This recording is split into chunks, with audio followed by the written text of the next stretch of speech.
አመራር አቅጣጫና መዳረሻ አመላካች ነው።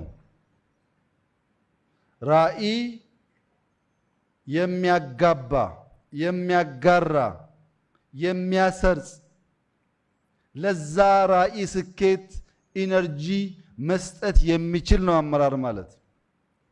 መሪ ስትሆን ችግር ተናጋሪ ሳይሆን መፍትሄ አምጪ፣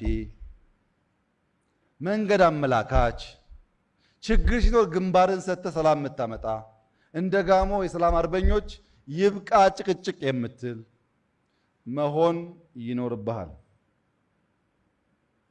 በራስ የሚተማመን ወደ ውስጥ የሚያይ ኃላፊነት የሚወስድ ሌላ የሚፈልግ አይደለም፣ ኃላፊነት የሚወስድ እኔ ጋ ነው ችግሩ የሚል እፈታዋለሁ የሚል አሉ። አንዳንድ አመራሮች አሁን ብቅ ብቅ ያሉ ብልጽግና ውስጥ ልባቸው የሞላ እጋፈጠዋለሁ የሚሉ እነዚህ አይቆሙም፣ በርግደው ይሄዳሉ።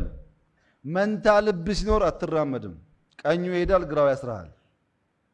በልበ ሙሉነት መራመድ የምትችል የምትጋፈጥ ከሆንክ ቢያንስ ታሪክ አይረሳም።